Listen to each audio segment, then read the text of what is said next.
எல்லாருக்கும் வணக்கம். எட்ஸெட்ரா வழங்கும் படம் சாமானியன். ஆனால் மேடையில் வீற்றிருக்கக்கூடியவர்கள், இந்த படத்தினுடைய தயாரிப்பாளர் மதி அவர்கள், இயக்குனர் அன்பு தம்பி எங்கள் பக்கத்து ஊர்க்காரரு ராகேஷ் அவர்கள், வந்திருக்கக்கூடிய நீங்கள், மேலும் மேகம் மறைத்து விட்டதே என்பதற்காக நட்சத்திரம் இல்லாமல் போய்விடுவதில்லை. 11 ஆண்டுகள் மறைத்திருந்த விதி எனும் மேகம் விலகி மீண்டும் வந்திருக்கக்கூடிய சோலை புஷ்பங்கள் படத்தில் நான் டப்பிங் பேசும்பொழுது காலத்திலிருந்து இந்த படத்தில் அவரோடு இணைந்து நடிக்கும் வரை எங்கே பார்த்தாலும் எத்தனை பெரிய வெற்றி மகுடங்கள் அவருடைய தலையில் அவர் சுமந்திருந்தாலும் அணிந்திருந்தாலும் எந்த விதமான கர்வமும் இல்லாமல் எல்லோரிடமும் பழகக்கூடிய எங்கள் ஐயா, உங்கள் எல்லாருடைய உயிர் ஐயா ராமராஜன் அவர்களும் சாதாரணமானவர் இல்லை. இசையமைத்திருக்கக்கூடிய மாஸ்ட்ரோ இளையராஜா அவர்களும் சாதாரணமானவர் இல்லை. இந்த மேடையில் இருக்கக்கூடிய எல்லோருமே, யாருமே சொல்கிறேன், எல்லாருமே சாதித்தவர்கள் தான். எல்லோருமே நிறைவான மனதிற்கு சொந்தக்காரர்கள் தான். எனக்கு ஒரு சின்ன ஆசை, அது நிறைவேறணும். இன்று இருக்கக்கூடிய இதே மக்கள் திரள் இந்த படத்தின் 100வது நாள் வெற்றி விழாவிலும் இருக்க வேண்டும். கரகாட்டக்காரன் என்ற மாபெரும் வெற்றி படத்தை மீறி இந்த படம் அதற்கு மேல் ஒரு 50-75 நாட்கள் ஓட வேண்டும் என்று எல்லாம் வல்ல இறைவனை வேண்டுகிறேன். மீண்டும் வந்திருக்கும் ஐயா அவர்களை உங்கள் எல்லார் மாதிரியும் நானும் ஒரு ரசிகனாக வாழ்த்தி மீண்டும் வருக ஐயா அப்படின்னு வரவேற்கிறேன்.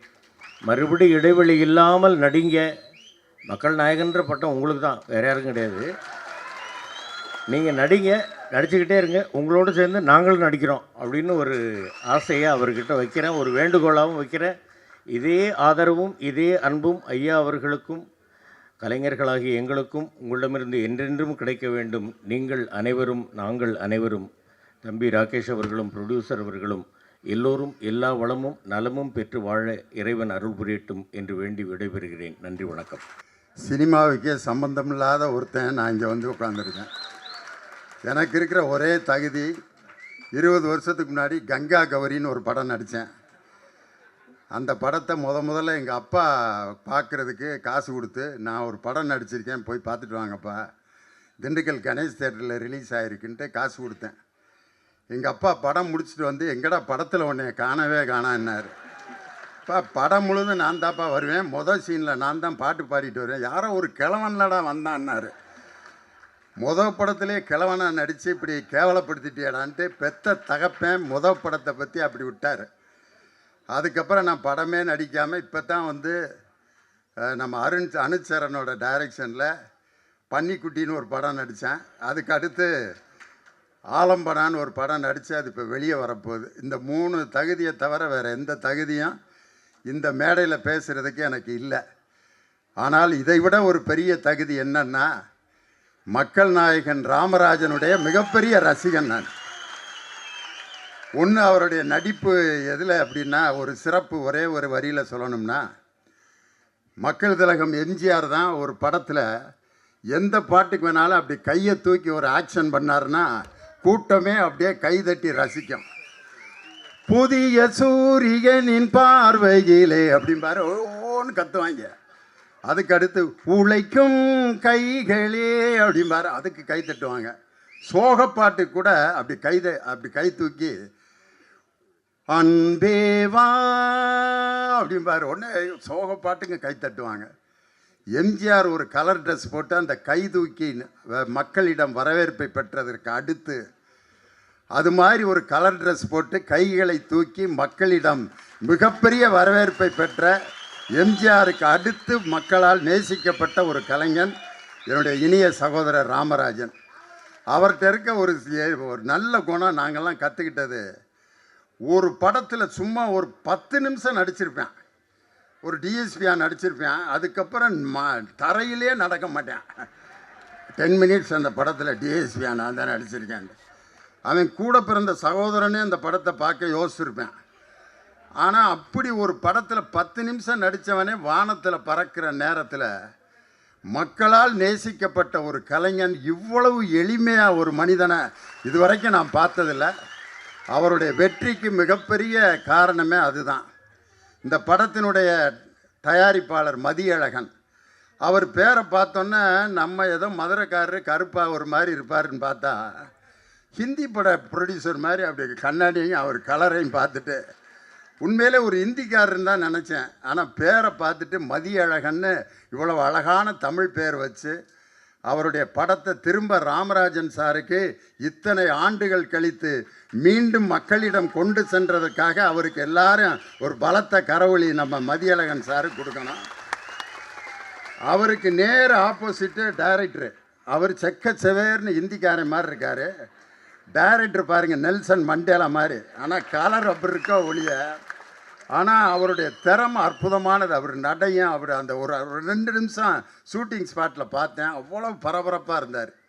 இந்த மேடைக்கு நான் வந்ததுக்கு காரணம் என்னுடைய மகன் லியோ சிவகுமார் இதில் கதாநாயகனாக நடிச்சிருக்காரு. மாமனிதனுங்கிற படத்தில் சீனு ராமசாமியோட டைரக்ஷனில் ஒரு சின்ன ரோல் நடித்தான். அதுக்கப்புறம் அழகிய கண்ணைங்கிற படத்தில் ஹீரோவாக நடித்து அந்த படம் தியேட்டரில் வெளியாகிடுச்சு. இப்பொழுது அவனுக்கு ஒரு மிகப்பெரிய ரீஎன்ட்ரி எது அப்படின்னு சொன்னால், எம்எஸ் பாஸ்கர் சாருக்கு மகனாகவும் ராமராஜன் சாருக்கு மருமகனாகவும் லக்ஷா சரணுக்கு ஒரு ஹீரோவாகவும் இன்றைக்கி நடிச்சிருக்கான். அதனால் எனக்கு என்னுடைய மகன், உன் மகனை பற்றி நீயே எப்படியா பெருமையாக பேசலான்ட்டு, நம்ம சில சமயம் கண்ணாடியை பார்த்து நம்ம தலையை ஒதுக்கிக்கிடுவான், சட்டை பட்டன் அப்படி போடுவான். ஆனால் நம்மளை அழகுபடுத்திக்கிறதுக்கு நம்ம அவ்வளவு செஞ்சாலும் என்னுடைய படைப்பு நல்லா இருக்கும் அப்படின்ட்டு நம்ம மேடையில் சொல்கிறது மாதிரி நான் உருவாக்கிய என்னுடைய மகன் இந்த படத்தில் ஹீரோவாக நடிச்சிருக்காரு. அவருக்கு நீங்கள் எல்லாரும் ஆதரவு கொடுக்கணும் அப்படின்னு அன்போடு கேட்டுக்கிறேன். இந்த மேடையில் வந்து பெரிய பெரிய டைரக்டருங்க எல்லாம் உட்காந்துருக்காங்க. ஆர்வி உதயகுமார் சார், அவருடைய அந்த டைட்டில் சாங் இளையராஜாவோட முதல் பாட்டை டைட்டிலாக போடணும் அப்படிங்கிறது அவரது கண்டுபிடிச்ச ஃபார்முலா தான். கண்ணுபட போகுதையா சின்ன கவுண்டரே, சுற்றி போட வேணும் ஐயா சின்ன கவுண்டரே, சாட்சிகளை செட்டப் செய்ய வேலை இங்கேயில். அந்த படத்தில் வாழ்ந்திருப்பார் ஒரு மாபெரும் கலைஞன், புரட்சி கலைஞர் விஜயகாந்த் அவர்களை இன்னொரு பரிணாமத்துக்கு கொண்டு சென்ற ஒரு டைரக்டர் நம்ம ஆர்வி உதயகுமார் சார், பேரரசர். அதேமாதிரி பேசிட்டு போயிருக்காரு நம்ம கேஎஸ் ரவிக்குமார். நான் நிறைய பேர் உட்காந்துருக்காங்க, ஒவ்வொருத்தரையாக நான் சொல்லணும், ரொம்ப ஆசையாக இருக்குது. இருந்தாலும் ஒரு படத்தில் ஒவ்வொருத்தரும் பேர் போடும்போது கைத்தட்டுவாங்க. மக்கள் திலகம் எம்ஜிஆர்னு போட்டோன்னா கைத்தட்டுவாங்க, நடிகர் திலகம் சிவாஜி கணேசன் போட்டோன்னா கைத்தட்டுவாங்க. அது மாதிரி கதாநாயகனுடைய பெயர்களை போடும்போது கைதட்டிக்கிட்டு இருந்தது ஒரு சமுதாயம். ஒரு குறிப்பிட்ட ஸ்டேஜில் தான் கதை வசனம் அப்படின்னு போட்டோன்னா ஒருத்தருக்கு கைதட்டினாங்க. அதுதான் முத்தமிழறிஞர் டாக்டர் கலைஞர்.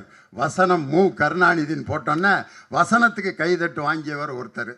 அதே மாதிரி இசைஞானி இளையராஜா என்று இசையமைப்பாளர்களுக்கு கைதட்டு வாங்கிய ஒரே இசையமைப்பாளர் நம்மளுடைய இசைஞானி இளையராஜா தான். அவருடைய பாட்டோடு நம்ம வாழ்ந்திருக்கோம். அது நம்ம மக்கள் நாயகன் ராமராஜன் சாருக்கு அவர் போட்ட பாட்டுகள்லாம் அடே அப்பா, சொர்க்கமே என்றாலும் அது நம்மூரை போல வருமா, அது என் நாடு என்றாலும் அது நம் நாட்டு கீடாகுமா. இந்த பாட்டு எங்கள் ஊரில் ஒட்டஞ்சத்திரத்தில் ஒரு கிழவிக்கு பேர் இன்னைக்கும் ராமராஜன் கிழவி. அதுக்கு பேர் ராமராஜன். படத்தில் வில்லனான யாராவது நடித்தான்னா அந்த கிழவி குறவலை நடித்து கொன்னே விடும். அந்த படத்தில் வந்து வில்லனா ஒரு படத்தில் பொன்னம்பலம் நடிச்சிருப்பார்.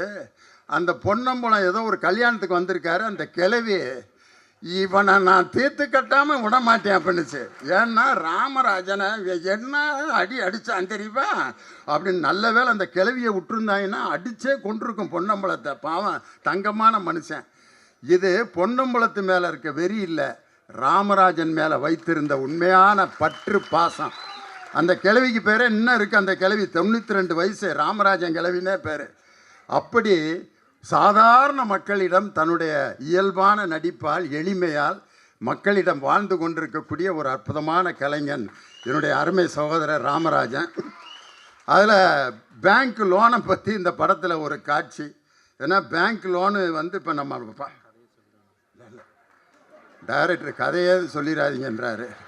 அந்த அளவுக்காக ஒரு இது இல்லாமல் 33 வருஷம் வாத்தியாராக இருந்திருப்பேன் நான்.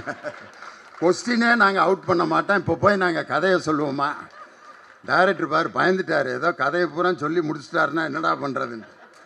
பேங்க் லோனுங்கிறது ஒரு பெரிய பிரச்சனை. அந்த வீட்டில் பெரும்பாலும் பகலில் பூரா பாருங்கள், ஆம்பளையை வந்து சவுண்டு கொடுப்பேன், பொம்பளையை வந்து அமைதியாக இருப்பாங்க. ஏய் போடி அப்படிமா. சரிங்க, ஆமாங்க, வெட்டி வெட்டு அப்படிப்பாங்க. பகல் முழுதும் அடங்கியிருப்பாங்க.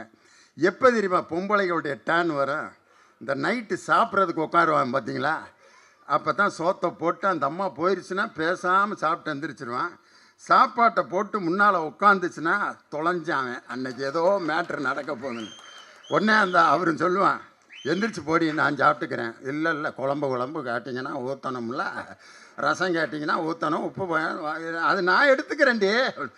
அவன் உட்கார்றத பார்த்தோன்னா ஏதோ பிரச்சனை நடக்க போகுதுன்னு சோத்தை போட்டு குழம்பை ஊற்றி ஒரு வாயை எடுத்து வைக்கிறான். வாய்க்கும் கைக்கு இடையில விட்றா டைலாக்கை. உடனே கட்டி நான் எண்ணத்தை கண்டேன் அப்படிங்கிறது. யோ ஏண்டி சாப்பிட்டுக்கிறேன்டி, நீயும் பக்கத்து வீட்டுக்காரன்னு ஒரே இடத்துல வேலை பார்க்குறீங்க. அவன் பாரு ஒரு புது வண்டியை வாங்கி அவன் பொண்டாட்டியை உட்கார வச்சுக்கிட்டு மல்லியை போச்சுட்டு துப்பு நம்ம வீட்டு பக்கமே ரவுண்ட் அடிக்கிறான். எனக்கு வகரெலாம் எரியுது. நீ என்னைக்கு அப்படி ஒரு பைக் வாங்குவ? நீலாம் ஒரு ஆம்பளை, உனக்கு ஒரு மீசை. உடனே மீசையில் கை வச்சோன்னா ஆம்பளை எப்பயுமே டென்ஷன் ஆயிடுவேன். 1/2 மணி நேரத்தில் உனக்கு பைக்கு நான் கொண்டு வரலன்னா பாருன்னு பேங்க்கில் லோனை போட்டு 15 வட்டிக்கு கடனை வாங்கி பைக்கை மாலையை கொண்டு வந்து நிப்பாட்டினான். கொண்டு வந்துட்டேன்டு பைக்கு கொண்டு வந்தது பெருசு இல்லை. அந்த பக்கத்து வீட்டுக்காரி பார்க்குற மாதிரி 5 ரவுண்டு அடிக்கிற, பட்டு போட கட்டிட்டு மல்லியை போச்சுட்டு பின்னால் உட்காந்து பக்கத்து வீட்டுக்காரி பார்க்குற மாதிரி ரவுண்டு அடிக்கிறான். பின்னால் உட்காந்துருக்கிறத வச்சே கண்டுபிடிச்சிடலாம் ஒரு பொண்ணுக்கு கல்யாணம் ஆகி எத்தனை வருஷம் ஆகுதுன்னு. இறுக்க கட்டி பிடிச்சி தோளில் அப்படி படுத்துட்டு கிடக்குதுன்னா கல்யாணம் ஆகி இப்போ தான் 3 மாதம் ஆகுதுன்னு அர்த்தம். லேசாக அப்படி சட்டையை மட்டும் பிடிச்சிருக்குன்னா கல்யாணம் ஆகி 2 வருஷம் ஆச்சுன்னு அர்த்தம். இந்த பேண்ட்டில் இருக்க லூப்பில் விரலை மாட்டிகிட்டு உட்காந்துருக்குன்னா 5-6 வருஷத்துக்கு மேலே ஆயிடுச்சுன்னு அர்த்தம். பின்னாடி கம்பியை பிடிச்சிட்டு உட்காந்துருக்குன்னா 10 வருஷம் ஆச்சுன்னு அர்த்தம். கம்பியே பிடிக்காமல் உட்காந்துருக்குன்னா 20 வருஷம் ஆச்சுன்னு அர்த்தம். ஏன்னா விழுந்தா நம்ம 2 பேரும் சேர்ந்து சாகலாம், நீ மட்டும் விழுகலன்னு அர்த்தமான்ட்டு. அது மாதிரி பின்னால் உட்காந்து இடுப்பை பிடிச்சி ஓட்டுமாமான்ட்டு ஓட்டிக்கிட்டே போகிறான். 1ஆம் தேதியிலேருந்து 15ஆம் தேதி வரைக்கும் 80ல் போகிற வண்டி 20ஆம் தேதிக்கு பிறகு 40க்கு மேலே போகலை. ஓட்டுறேன்டி. ஆனால் அவனுக்கு ஆக்சிலேட்டரில் என்ன கேட்குதுன்னா 15 வட்டி கிளச்சை மாற்றுறான். 1ஆம் தேதி கட்டாட்டி பிடிங்கிட்டு போயிடுவாங்க. 10,500 இஎம்ஐ கட்டணும். ஒரு லோனுனால ஒரு பைக்கில் லோன் வாங்கினவன் என்ன பாடுபடுவான். ஆனால் இன்றைக்கி ஒரு கடன்பட்டார் நெஞ்சம் போல் கலங்கினான் இலங்கை வேந்தன்னு கம்பன் சொன்ன மாதிரி ஒரு கடனால் பாதிக்கப்பட்ட இந்த சமுதாயத்தை அப்படியே படம் பிடித்து காட்டியிருக்கிறார் இயக்குனர் ராகேஷ். அதை ரொம்ப வித்தியாசமாக கொடுத்துருக்காரு. அந்த கதையை நீங்கள் பார்க்கும்போது அவ்வளோ விறுவிறுப்பாக நீங்கள் பார்ப்பீங்க. இந்த இசைஞானி இளையராஜாவோட இசையமைப்பு, அவருடைய இசைங்கிறது எவ்வளோ ஒரு மக்களிடம் பெரிய வரவேற்பை பெற்றதுங்கிறதுக்கு வேறு உதாரணமே தேவையில்லை.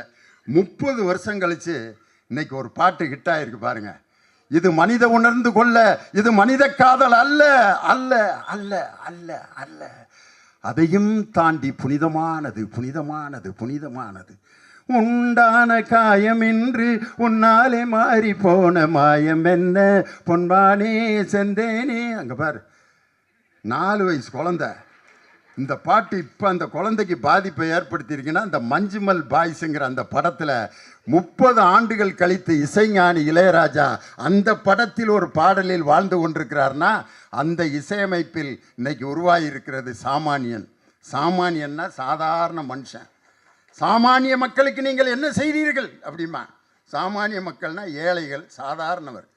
ஒரு படம் எடுத்தால் டில்லி மாப்பிள்ளை, கோடீஸ்வரன் அப்படிலாம் படம் எடுக்கிற நேரத்தில் இன்னைக்கு சாமானியன்னு ஒரு ஏழை மக்களை தலைப்பாக வச்சு இன்னைக்கு படம் எடுத்திருக்காங்கன்னா இது அனைத்து சாமானிய மக்களையும் போய் சேரும் அப்படிங்கிற நம்பிக்கை எனக்கு இருக்குது.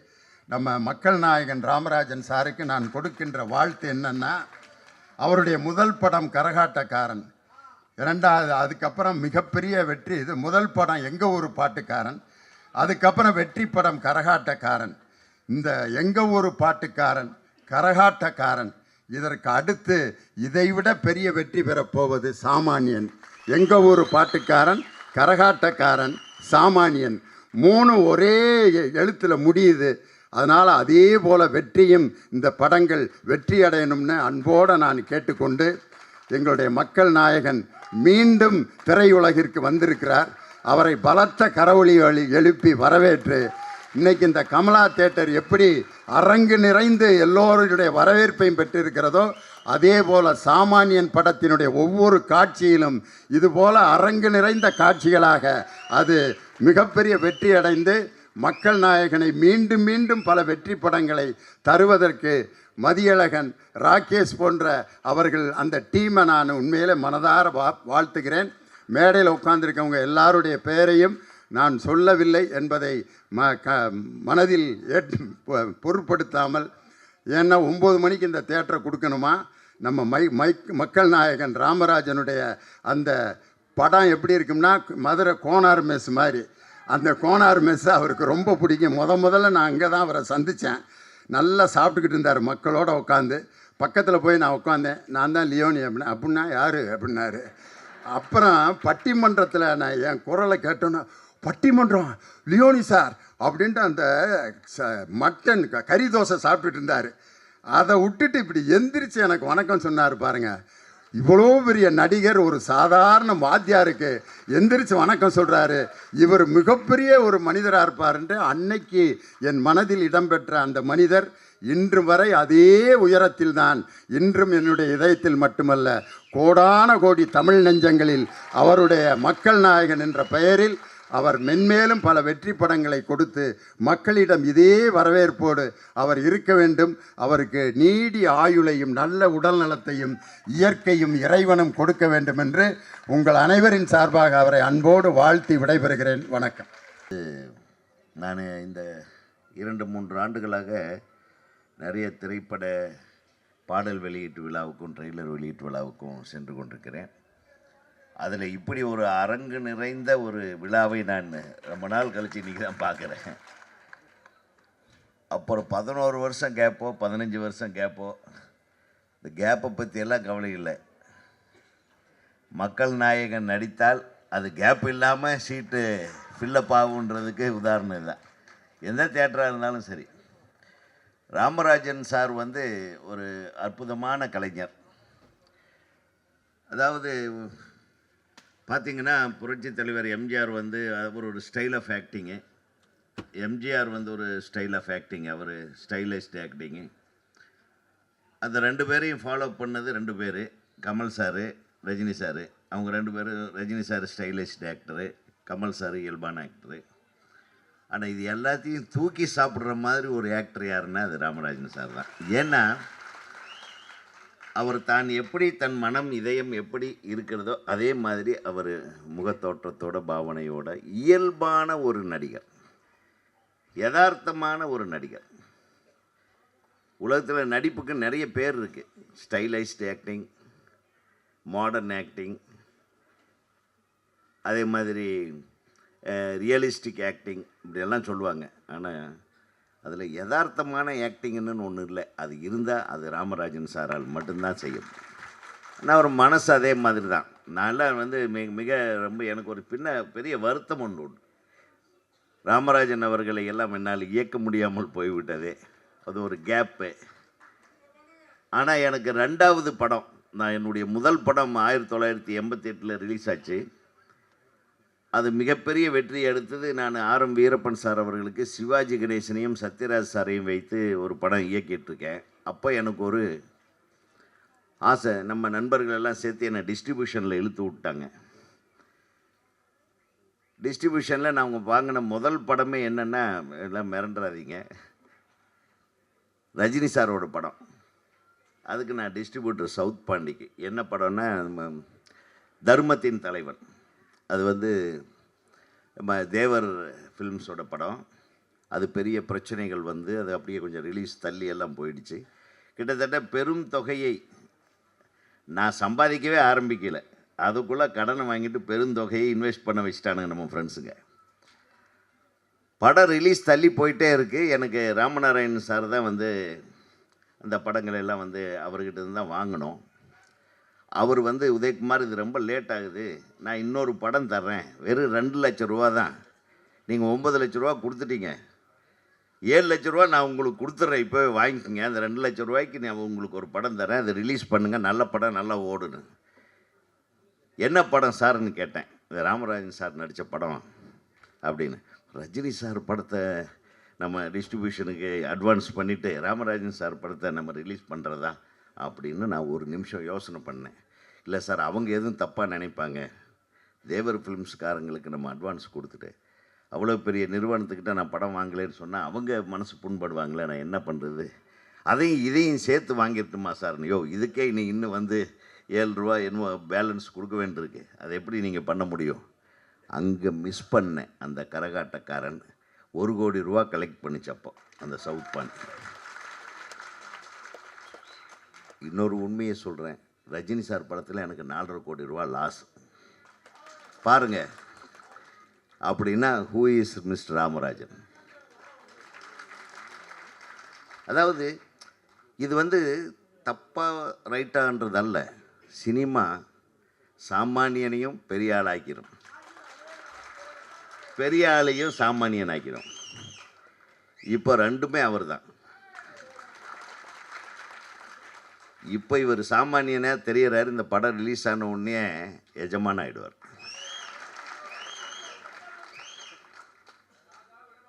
ரெண்டாவது விஷயம் என்னென்னா, இவருடைய மனசு ரொம்ப ஒரு பூ மாதிரி, பூவை விட மென்மையான ஒரு மனசுன்னு சொல்லலாம். நான் பல விஷயங்களில் பல தடவை அவர் கூட நான் பேசியிருக்கேன், பழகியிருக்கேன்.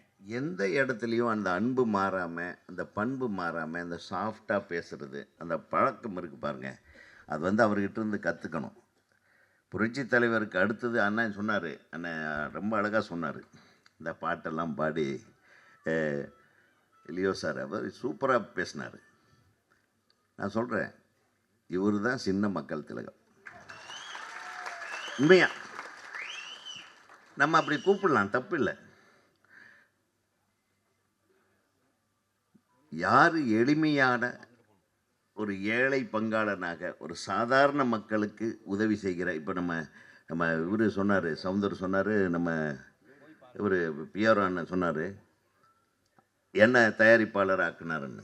இந்த மாதிரி ஜெய்சங்கர் சாரை சொல்லுவாங்க, திருமண பக்கமெல்லாம் ப்ரொடியூசர்களை உருவாக்கி விட்டுருவார். எவனோ ஒருத்தன் அவன் அட்வான்ஸ் 20,000 ரூபா கொடுத்தாலும் சரி, 10,000 ரூபா கொடுத்தாலும் சரி என்ன, ஆனால் தான் நேசிக்கிறவர்களெல்லாம் தயாரிப்பாளர்களாக மாற்ற முயற்சித்து அதில் வெற்றி கண்டவர் திரு ராமராஜன் அவர்கள். அந்த விஷயத்தில் சரி, நிறைய பேசுறதுக்கு நேரம் இல்லை. நம்ம இயக்குனரை பற்றி சொல்லணும். திரைப்பட கல்லூரி மாணவர் இங்கே ராகேஷ், உன்னைத்தான்ப்பா சொல்லிட்டுருக்கேன். உனக்கு இது மிகப்பெரிய வெற்றி படமாக அமைய தமிழ்நாடு திரைப்பட இயக்குநர்கள் சங்கத்தின் தலைவர் என்ற முறையிலும் எங்கள் சங்கத்தின் சார்பாகவும் நான் வந்து உன்னை வாழ்த்துகிறேன். ஏன்னா அவ்வளவு ஆசை, நான் இங்கே இந்த ஃபங்க்ஷனுக்கு வரணுன்ட்டு ஃபோன்லேயே பேசிகிட்டு இருப்பேன், நான் வந்துடுறேன், எப்படியாவது வந்துடுறேன் அப்படின்னு. அப்புறம் ராமராஜன் சாரை கூப்பிட்டார், அண்ணா நீங்கள் விடுங்க, நாங்கள் நம்ம ஃபங்க்ஷன் அது, நம்ம வந்துடுறோம் அப்படின்னு. எல்லாரும் உங்களை பற்றி பேசினாங்க. அதாவது இந்த படத்தில் நடித்த நடிகர்கள் நடிகைகள் எல்லாருமே மிக அற்புதமான டைரக்டர்னு சொல்லி ரொம்ப சந்தோஷம். ஏன்னா எனக்கு பர்சனலாக ஒரு சந்தோஷம்னா, எங்கள் இன்ஸ்டியூட்டு டைரக்டர்களை பற்றி புகழ்ந்தால் எனக்கு ரொம்ப ரொம்ப சந்தோஷமாக இருக்கும்.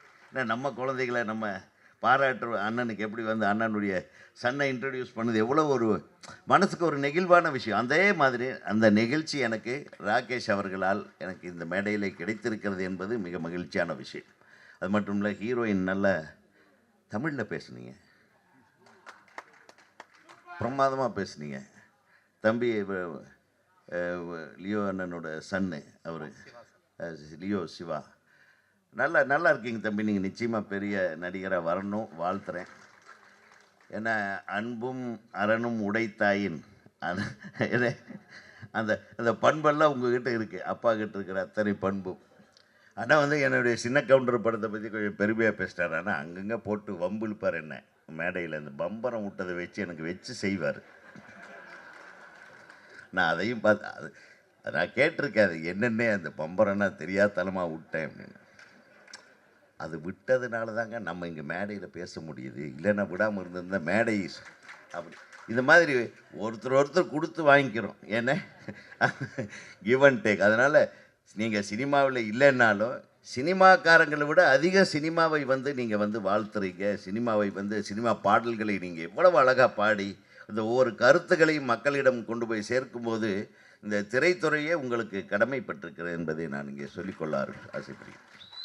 ஆக இந்த படத்தில் நடித்தவர்கள்லாம் ரொம்ப அவங்க பேசினாங்க. நம்ம சுப்பிரமணியம் பேசினார். அனைவருக்கும் நான் இன்னும் இந்த திரைப்படத்தில் இயக்குனருக்கு உதவிகரமாக இருந்து செயல்பட்ட அனைத்து உதவி இணை துணை இயக்குனர்களுக்கும் எனது மனமார்ந்த வாழ்த்துக்கள். இந்த திரைப்படத்தில் பங்கேற்ற அனைத்து தொழில்நுட்ப கலைஞர்களுக்கும், இவர்களுக்கு எல்லாத்துக்கும் மீறி இதை ஒரு அற்புதமான திரைப்படமாக எல்லாரும் பாராட்டும் விதமாக ஒரு நல்ல விழாவை எடுக்கக்கூடிய எல்லார் முகத்துலேயும் சந்தோஷமான ஒரு ஃபங்க்ஷன் இதுதாங்க. நான் பல ஃபங்க்ஷனில் எல்லாருமே சந்தோஷமாக கடைசி வரையில் இருக்கீங்களே, அதே ஒரு மிகப்பெரிய வெற்றியினுடைய அடையாளமாக நான் நினைக்கிறேன். ஸோ இந்த சந்தோஷத்துக்கெல்லாம் முக்கிய காரணமான ஒரு ஆள் இருக்கிறார். அவர் தான் மதி அழகன். அவர் பாருங்கள், நிச்சயமாக இது உனக்கு வெற்றி படம் மட்டுமல்ல, இந்த படத்தை தொடர்ந்து நிறைய தப்பும் வரும். தப்பு வஸ்துதி, கவலைப்படாதீங்க.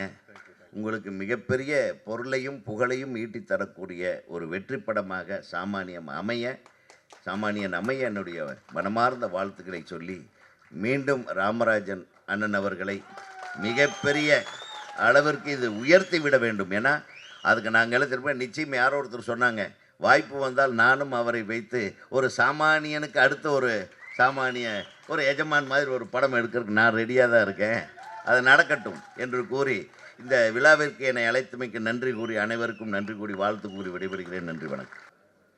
அனைவருக்கும் வணக்கம். மணி 9 மணி ஆக போகுது. 2 வாரத்தில் முடிக்க சொன்னாங்க. 2 வாரத்தில் முடிக்கும்னா ராமராஜன் வாழ்க. அவ்வளோ முடிக்கும்.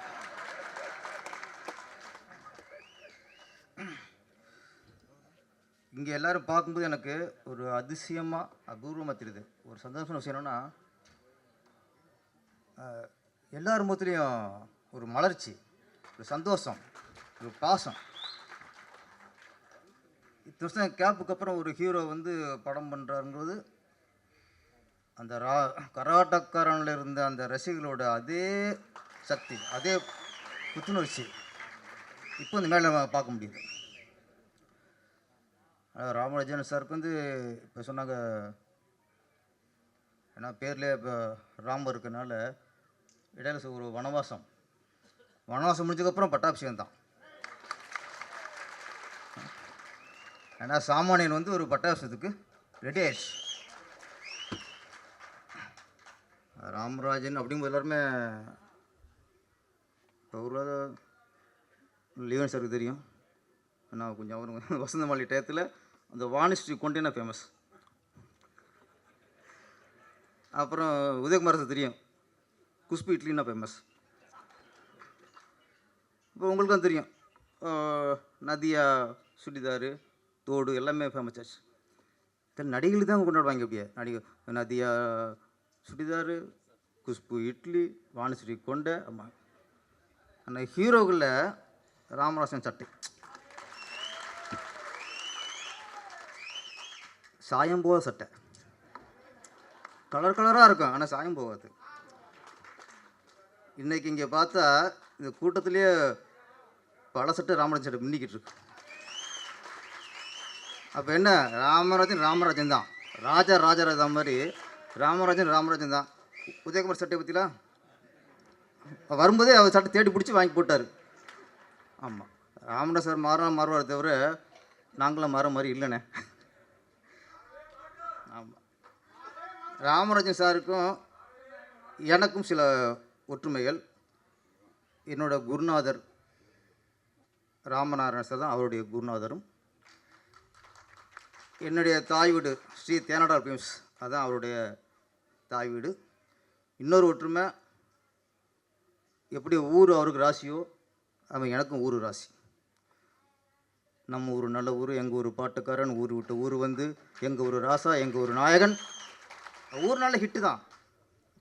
அதே மாதிரி நம்மளும் திருப்பாச்சி, சிவகாசி, திருப்பதி, பழனி, அண்ணாமலை, திருவண்ணாமலை ரொம்ப ஒற்றுமை இருக்குது.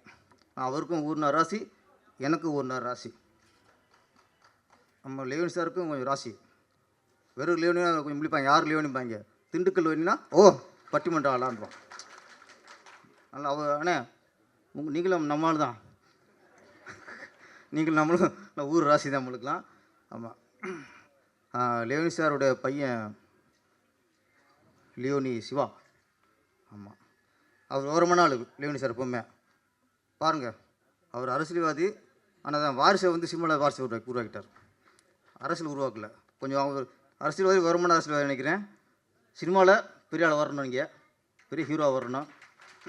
உங்கள் அப்பா எடுத்த பேரோட பல மணிக்கு எடுத்துங்க. நீங்கள் நல்ல லியோனி சார் வரல, வந்திருந்தாருன்னா லியோனி சார் அடுத்த பாடம் வச்சுருப்பார். நல்லா பாடுறாரு. ஒரு பாட்டம் அந்த டெம்போ குறையாமல் நல்லா பாடிக்கிறீங்கண்ணா, வாழ்த்துக்கள். ராமராஜ் சார் பார்த்து சொன்னால் ஒரு முக்கியமான விஷயம் எப்படின்னா, சிறப்பு இருக்குல்ல, இந்த சிறப்பு எப்படின்னா, அவர் வெற்றி அடைஞ்சதுக்கப்புறம் பெரிய பெரிய கம்பெனிகள் நம்பர் 1 டைரக்டருக்கெலாம் அவர் கால்ஷீட்டுக்காக கீழே நின்னாங்க. அதில் மட்டும் தெளிவாக இருந்தார். பெரிய கம்பெனியா? நோ. பெரிய டைரக்டரா? நீ யாராச்சும் படம் பண்ணிடு, வெளியில் படம் கூட கொடுத்துக்கோ. நோ. சின்ன ஆளுங்க தான் ப்ரொடியூசர். தான் கூட ஒர்க் பண்ண பல உதவி இயக்குனர் ஆக்கியிருக்காரு. எங்கெங்கே உதவி இயக்குனர், சின்ன உதவி இயக்குனர் பூரா டைரக்டர் ஆக்கியிருக்காரு. சின்ன ஆளுகளை டைரக்டர் ஆக்குவார், சின்ன ஆளுகளை ப்ரொடியூசர் ஆக்குவார். தன்னுடைய மேனேஜர் எனக்கு தெரிஞ்சு தேனடார் ஃபிலிம்ஸில் துரை, கருமாரி கந்தசாமி அவ்வளோ மேனேஜராக இருந்தவங்க. அவங்கள ப்ரொடியூசராக, அதான் அவங்க தான் கர்நாடகாரன் ப்ரொடியூசர். அவங்கள நினச்சிகூட பார்த்துக்க மாட்டாங்க. அப்படி ஒரு மனசு. ராமராஜன் சார் சொல்ல போனால், இப்போல்லாம் ஒரு 2 படம் ஹிட்டு கொடுத்துட்டாலே புது கம்பெனிக்கெலாம் கொடுக்க மாட்டேங்கிறாங்க. இப்போ புது கம்பெனியில் தமிழ் பிடிச்சிருக்க படம் கொடுக்குறதில்ல. இப்போ அப்படியே ஃபாரின் ஆளுக்கு தான் லம்பாக கொடுக்கணும், அப்படி போயிடுறாங்க. ஆனால் ராமராஜ் சார் தெளிவாக இருந்தால் அந்த மாதிரி ஹீரோ இங்கே தொடர்ந்து ஹிட்டு கொடுத்தா தமிழ் திரையுலகம் வளம் பெறும். சுருக்கம் சொன்னால், ராமராஜன் சார் ஓடுற குதிரையில் ஏறுறவர் அல்ல, பல குதிரைகளை ஓட வச்சவர்.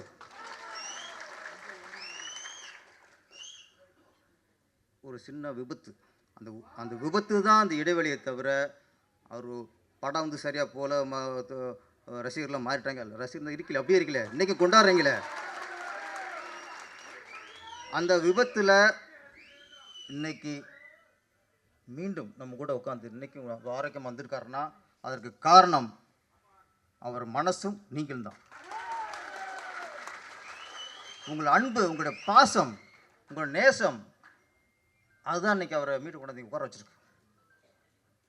சத்யவான் சாவித்திரி கதையெல்லாம் தெரிஞ்சிருக்கும். சத்யவான் உயிர் போயிடுச்சு. சாவித்திரி எவனோட போராடி தான் புருஷனோட உயிரை மீட்டு கொண்டு வந்தா.